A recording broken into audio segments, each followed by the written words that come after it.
अस्सलाम वालेकुम रहमतुल्लाहि व बरकातुहू। लास्ट नशिस्त में मुसलमानों आपने जो सुना और नमाज मोहम्मदी सल्लल्लाहु अलैहि व आलिहि वसल्लम का सुन्नत जल्द से या जलसा मुबारक था। ठीक है, तमाम सही अहदीसों की रोशनी में अब मैं आपको नशिस्त को ख़त्म करते हुए आपको ये बता दूं कि इस दफ़ा मैं लास्ट पॉइंट क्लियर कर रहा हूँ कि नमाज मोहम्मदी सल्लल्लाहु अलैहि वसल्लम का सुन्नत तशहद में मुस्नद किताब अहदीस में जो चीज़ें मौजूद हैं, जो सही अहदीस होंगी, मैं उन्हीं को कोट करूँगा यहाँ पे। ठीक है, यहाँ पे मेरे 7 पॉइंट्स रहेंगे टोटल और कुछ साथ में पॉइंट्स होंगे जो मैं क्लियर करता रहूँगा, मतलब जो गौर फिक्र वाले हैं डिस्कस करूँगा मैं आपके साथ। तो पहला पॉइंट मेरा स्टार्ट होता है, रसूलुल्लाह सल्लल्लाहु अलैहि वसल्लम जब भी तशहद के लिए बैठते, जब भी तशहद के लिए बैठते, तशहद में यहाँ पे क्लियर करता जाऊँ, तशहद बोलते हैं 2 सजदों के बाद जब बैठ जाना। ठीक है, और आखिर सलाम फेरने से पहले भी जो बैठते जिसमें अत्तहियात पढ़ते हैं उसको तशहद बोलते हैं। पॉइंट नंबर 1, रसूलुल्लाह सल्लल्लाहु अलैहि वसल्लम जब भी तशहद के लिए बैठते तो आप सल्लल्लाहु अलैहि वसल्लम अपने दोनों हाथ अपनी दोनों रानों पर रखते, दोनों रानों पर रखते, रान मीन थाइस पर, ठीक है, घुटनों से पीछे का हिस्सा उस पर रखते, और कभी दायां हाथ दाएं घुटने पर और बायां हाथ बाएं घुटने पर रखते। यानी ये दोनों चीज़ें अप्रूव्ड हैं, दोनों सुन्नत है कि थाइस पे रख लें या आप अपने घुटनों के ऊपर रख लें। फिर दाएं अंगूठे यानी राइट हैंड के अंगूठे को दरमियानी उंगली मीन तशहद की जो उंगली है, फर्स्ट उंगली के साथ वाली जो उंगली है, उससे मिलाकर एक हल्का बना लेते, एक गोल दायरा सा बना लेते। बाकी 3 उंगलियां लास्ट वालियों को बंद रखते मुट्ठी की तरह, अंगूठे को और पहली उंगली को खड़ा कर लेते और सेकंड वाली उंगली के साथ अंगूठे को पकड़ के एक हल्का यानी एक दायरा सा बना लेते और तशहद की उंगली को खड़ा रखते। किस तरह खड़ा रखते? आप तशहद की उंगली को थोड़ा सा झुका देते थे, यानी बिल्कुल स्ट्रेट नहीं थे करते ऊपर या बिल्कुल सामने, थोड़ा सा झुका लेते, यानी उसका मुंह थोड़ा सा नीचे कर लेते और उंगली से इशारा करते हुए उसके साथ तशहद में दुआ करते, यानी उंगली को थोड़ा सा इशारा करते और तशहद में बैठ के दुआ करते और उंगली को आहिस्ता आहिस्ता हरकत भी दिया करते थे और इस तरफ देखते भी थे, यानी तशहद में उंगली को हरकत भी देते थे हल्की हल्की, सर झुका के उंगली का, यानी उसका थोड़ा मुंह नीचे करके, और उंगली ही की तरफ देखते रहते थे। यह हदीस आपको सही मुस्लिम शरीफ में 1308 और 1310 के तहत मिलेगी। सुनन अबी दाऊद में 991, सुनन नसाई में 1161 एंड 1162 और 1269, ये तीनों हदीसें सुनन नसाई में भी आपको मिलेंगी इसी से मुतल्लिक। सुनन इब्न माजा में भी ये चीज़ कोट हुई है 912। अब यहाँ पे मेरा पॉइंट रहेगा कि ला इलाहु और उंगली उठाना, यानी ला इलाहा यानी तशहद में जब अत्तहियात ला इलाहा पर उंगली उठाना, और इल्लल्लाह यानी तशहद की अत्तहियात जब ख़त्म करना इल्लल्लाहु जहाँ पे ख़त्म होती है, तशहद की ये उंगली ला इलाहा इल्लल्लाह और इल्लल्लाहु पर रख देना, वापस उंगली उठाकर इन दोनों मामलों पे स्टार्ट से अत्तहियात की स्टार्ट से एंड तक रख देना वापस, किसी भी हदीस से अप्रूव नहीं है। इसके बरक्स सही हदीस जो यही है जिसमें ये साबित हुआ कि मुशहद के मुकम्मल तशहद में हल्का बनाकर यानी गोल दायरा बनाकर शहादत की उंगली मुसलसल उठाई जाए, यानी उंगली को आपने कीप कंटिन्यूसली रखना है जब तक आप तशहद में बैठे हुए हैं, सलाम नहीं फेर लेते, इस उंगली को आपने खड़ा ही रखना है और इसको कंटिन्यूसली आपने हरकत देते रहना है, हिलाते रहना है, और इसी की तरफ नबी ने तरगीब भी की कि इसको देखी जाओ जैसे मैं देखता रहता था। पॉइंट नंबर 2 मेरा होगा, रसूलुल्लाह सल्लल्लाहु अलैहि वसल्लम तशहद में दर्ज झैल दुआ को बिल्कुल कुरान की तरह ताकीदन सिखाया भी करते थे, यानी तशहद में जो चीज़ें सिखाई गई, जो दुआएं बिल्कुल कुरान की तरह ही सिखाते थे, जैसे कुरान साहबा की जमात को सिखाया, वैसे तशहद में बैठकर जो दुआएं पढ़ी जाएं वो कुरान के इसी हिस्से की तरह صحابہ کو तालीम देते कि इसको भी सिखाया करते। अब तशहद में बैठते साथ अत्तहियात से स्टार्ट करते, अत्तहियातु लिल्लाहि वस्सलावातु वत्तय्यिबातु अस्सलामु अलैका अय्युहन नबिय्यु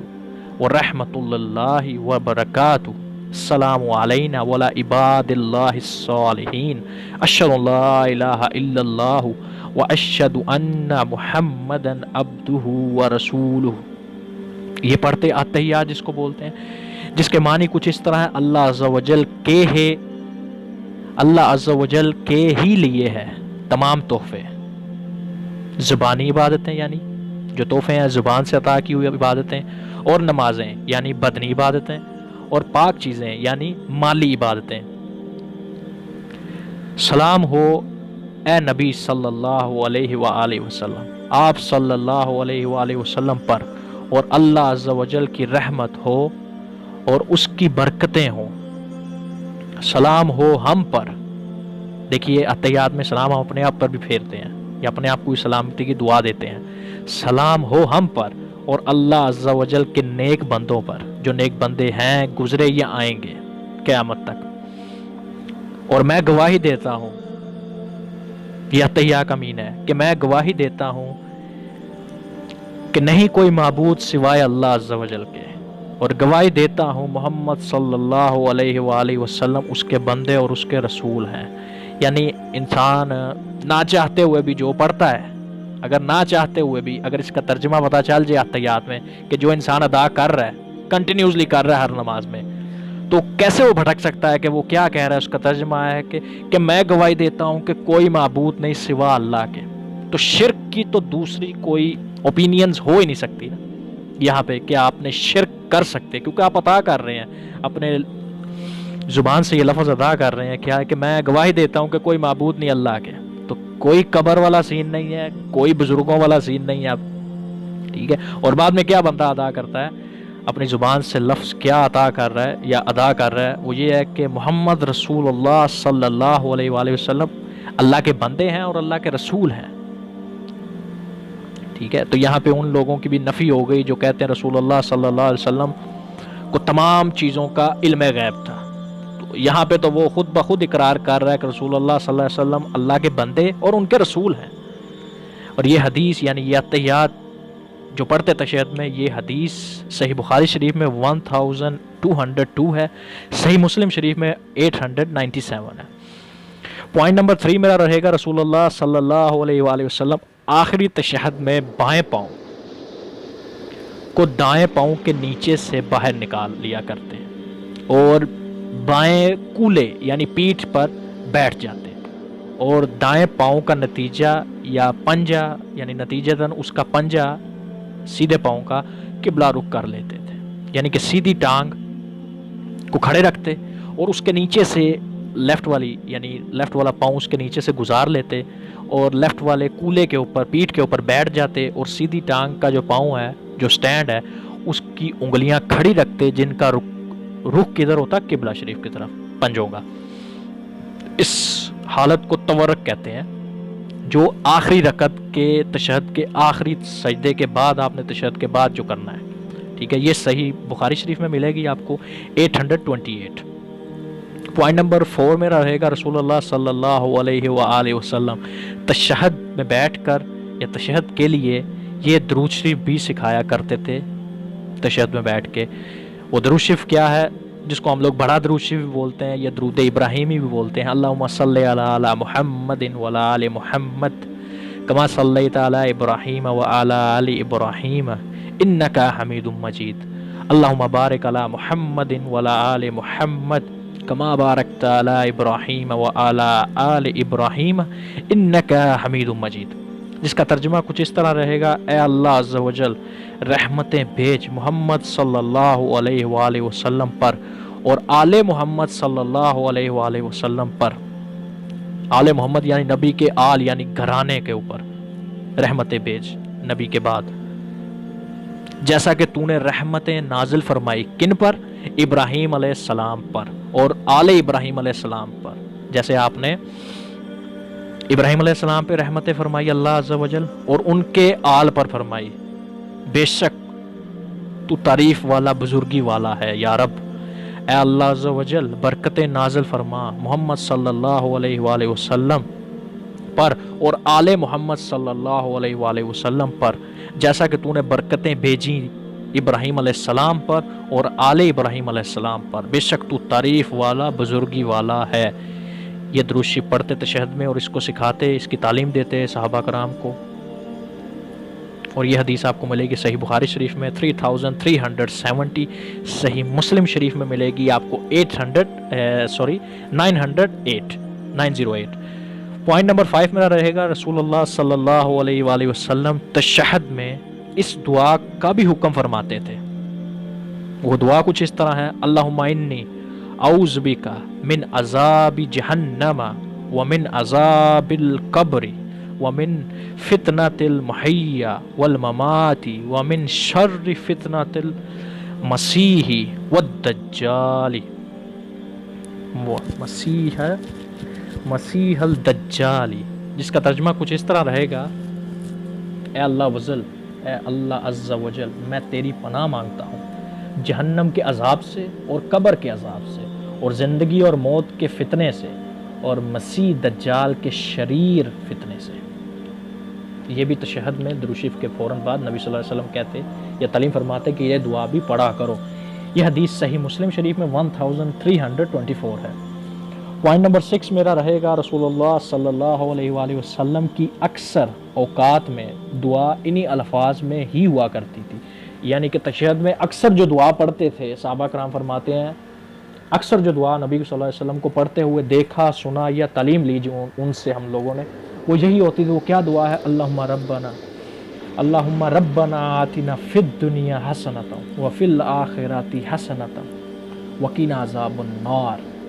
یہ تشہد میں صحابہ کرام فرماتے ہیں کہ یہ تشہد میں نبی صلی اللہ علیہ وسلم کی اکثر دعا یہی رہا کرتی تھی کہ جس کا معنی ہے اے اللہ عز و جل، اے رب ہمارے عطا فرما ہمیں دنیا میں بھلائی اور آخرت میں بھلائی اور بچا لے ہمیں دوزخ کی آگ سے اور آگ کے عذاب سے۔ یہ حدیث آپ کو ملے گی صحیح بخاری شریف میں 6398، صحیح مسلم شریف میں 6840۔ اب یہاں پہ کچھ پوائنٹ ہے، وہ اس طرح ہے کہ رسول اللہ صلی اللہ علیہ وسلم نے ان دعاؤں کے علاوہ بھی کوئی اور دعا جو قرآن و سنت سے ثابت ہو پڑھنے کی اجازت مرحمت فرمائی ہے، یعنی ان کے علاوہ کوئی دعا پڑھنا منع فرمائی ہے، جو دعائیں میں اوپر آپ کو کلیئر کر چکا ہوں۔ یہ الفاظ صحیح بخاری شریف کے ہیں، حدیث نمبر 835، اور صحیح مسلم شریف میں بھی یہ الفاظ ہیں 897۔ دونوں امام ان کو کوٹ کر رہے ہیں کہ نبی صلی اللہ علیہ وسلم نے ان کے علاوہ کوئی دعا پڑھنے سے منع فرمایا۔ پوائنٹ نمبر 7 اینڈ لاسٹ میرا رہے گا، وہ یہ ہے کہ رسول اللہ صلی اللہ علیہ وسلم دعا کے بعد دائیں اور بائیں دونوں طرف انہی الفاظ کے ساتھ سلام پھیر کر نماز محمدی صلی اللہ علیہ وآلہ وسلم کو مکمل فرما دیتے۔ وہ کیا الفاظ ہیں؟ السلام علیکم ورحمۃ اللہ، تم پر سلام ہو اور اللہ کی رحمت ہو۔ سلام پھیر کر نماز ختم کر دیتے، سیدھی طرف اور الٹی طرف، دونوں طرف، اور دونوں طرف یہی پڑھتے ہیں۔ یہ صحیح بخاری شریف میں 838 ہے، صحیح مسلم شریف میں 1315 ہے، اور امام ترمیزی بھی اس کو لے کر آتے ہیں اپنے کتب جامعہ ترمیزی میں 295، اور امام ابو داؤد جو ہے سنن ابی داؤد میں 996، اور سنن نسائی میں امام نسائی بھی جو ہے سنن نسائی میں 1320، اور سنن ابن ماجہ میں بھی یہ بھی حدیث نقل ہوئی ہے 914۔ اب آخری نصیحت جو میں کرتا جاؤں گا وہ اس طرح ہے کہ زید تابی رحمۃ اللہ کا بیان ہے۔ زید تابی تھے، یعنی صحابہ کے بعد جو تھے تابعیوں کا دور تھا۔ زید تابی رحمۃ اللہ کا بیان ہے، وہ بیان کرتے ہیں کہ سیدنا حذیفہ بن یمان رضی اللہ عنہ، صحابی رسول ہیں سیدنا حذیفہ بن یمان رضی اللہ عنہ نے ایک شخص، وہ بیان کرتے ہیں کہ ایک شخص کو دیکھا، ٹھیک ہے، نبی صلی اللہ علیہ وسلم نے ایک شخص کو دیکھا جو نماز کا رکوع اور سجدے حضور صلی اللہ علیہ وسلم کی نماز کے مطابق عطا نہیں تھا کرتا۔ تو آپ صلی اللہ علیہ وسلم نے کیا فرمایا اس کو؟ فرماتے ہیں کہ تو نے نماز پڑھی ہی نہیں، یعنی کہ اس کی نماز ہوئی ہی نہیں نبی کے نزدیک، کیونکہ اس نے رکوع اور سجود حضور صلی اللہ علیہ وسلم کے مطابق کیے ہی نہیں تھے۔ تو نبی فرماتے ہیں کہ تو نے یہ نماز پڑھی ہی نہیں، اور اگر تو نے اسی طرح پڑھتا رہا، اور اگر تو اسی طرح پڑھتا رہا، اس بندے کو نبی فرما رہے ہیں اسی طرح پڑھتا رہا تو اس طریقے پر نہ مرے گا، اس طریقے پر نہ مرے گا جو اللہ اور اس کے محمد صلی اللہ علیہ وسلم نے سکھایا ہے۔ یہ حدیث ہے صحیح بخاری میں 791۔ دیکھیں کتنی سخت حدیث ہے یہ، کہ جس کا رکوع اور سجود نبی صلی اللہ علیہ وسلم کی پوری نماز جو میں نے اوپر آپ کو پوری نشست میں جو سکھائی ہے صحیح حدیث سے، اس پر اس کے رکوع سجود کی صرف بات ہو رہی ہے، باقی ایکٹیویٹیز جو نماز کے اندر ہوگی اس کی بات نہیں ہو رہی، صرف رکوع اینڈ سجود کی بات ہو رہی ہے۔ کہ نبی فرما رہے ہیں کہ میں نے بندے کو دیکھا، سیدنا حذیفہ بن یمان کہہ رہے ہیں کہ میں نے نبی صلی اللہ علیہ وسلم سے سنا کہ انہوں نے ایک بندے کو دیکھا جو نماز پڑھ رہا تھا، اس کا رکوع اور سجود مجھ پر یعنی نبی صلی اللہ علیہ وسلم کی نماز کی طرح میچ نہیں تھے کر رہے۔ تو میں نے سنا کہ نبی صلی اللہ علیہ وسلم نے اس بندے کو کیا الفاظ فرمائے کہ تو نے نماز پڑھی ہی نہیں، اور اگر تو ایسے ہی پڑھتا ہوا مر گیا، یا ایسے نہ مرے گا بلکہ کہ جیسے اللہ اور اس کے رسول صلی اللہ علیہ وسلم نے سکھایا ہے، یعنی اس کی نماز نبی کے مطابق قبول نہیں ہوگی۔ اور نبی مطلب خدا، یعنی کیونکہ نبی مبارک کی زبان سے جو الفاظ نکلتے ہیں وہ خدا عز و جل کے ہی عطا کیے ہوئے ہیں، وہی کے بغیر رسول اللہ صلی اللہ علیہ وسلم کے بارے میں آتا ہے، رسول اللہ صلی اللہ علیہ وسلم فرماتے ہیں میں کچھ ایسا بیان نہیں کرتا جو خالص اللہ کی وحی کے مطابق نہ ہو، میں سب کچھ وحی الہی کے ہی مطابق عطا کرتا ہوں، یعنی ادا کرتا ہوں یہ الفاظ کو۔ تو میرے بھائیوں بہنوں، نماز میں نے مکمل آپ لوگوں کو بیان کر دی، سکھا دی ہے، ٹھیک ہے۔ اب پوری نماز کو آپ ویریفائی کر لیں، میں نے حدیثیں صحیح حدیثیں انٹرنیشنل نمبرنگ کے مطابق دی ہیں، اس کوٹ کی ہیں ساری، آپ اس کی تفتیش کریں، ویریفیکیشن کریں، اور اس پر کائنڈلی پیش ہو کر جتنی جلدی جا کر اس کو ویریفیکیشن کر کے اپنی نماز کو درست کریں، اور یہی قابل قبول ہے۔ اس کے علاوہ نماز کوئی قابل قبول نہیں ہے، نبی کے علاوہ نماز کس کی ہے؟ کسی کی نہیں۔ جو نبی صلی اللہ علیہ وسلم کی نماز ہے، پہلی حدیث کیا تھی؟ وَصَلُّوا كَمَا رَأَيْتُمُونِي، وَصَلُّوا كَمَا رَأَيْتُمُونِي اُصَلِّي، صحیح بخاری شریف کی حدیث 631۔ صرف یہی اگر آپ پڑھ لینا تو آپ کو یہ پڑھنے پہ مجبور کر دے گی یہ حدیث، جس کا ترجمہ ہے اور نماز اس طرح پڑھو جس طرح مجھ محمد صلی اللہ علیہ وآلہ وسلم کو پڑھتے ہوئے دیکھتے ہو، اور میں نے ساری نماز آپ کو پہنچا دی ہے۔ اب یہ ذمہ داری آپ کی ہے، اس کی ویریفیکیشن کر کے اس کو پڑھ لیں، سمجھ لیں، اور اس کو اپنی عملی زندگی میں اس کو جتنی جلدی ہوتا ہے اپلائی کریں۔ اس کے علاوہ نماز نہیں ہے۔ اس کے علاوہ جو نمازیں ہیں وہ باپ دادا ہمارے پیر فقیر ان کی ہیں، ٹھیک ہے، اور وہ نماز قابل قبول رب کے نزدیک ہے ہی نہیں۔ رب کے نزدیک جو قبول ہے وہ آپ کے سامنے ہے، اور اگر اس کو چھوڑا تو پھر کس کو پکڑا؟ ٹھیک ہے۔ سو آخر میں یہی رہے گا کہ جو سنایا بیان کیا حق، تمام سنت کو، نبی کے احکامات کو، اس پر عمل کرنے کی ہم لوگوں کو توفیق اللہ فرمائے، آمین آمین۔ اور جو جذبات میں الفاظ اوپر نیچے ہو گئے، جو تجاوز کر کے اس کو سنتے ہی ہمارے دلوں سے غائب فرما دے۔ السلام علیکم ورحمۃ اللہ وبرکاتہ۔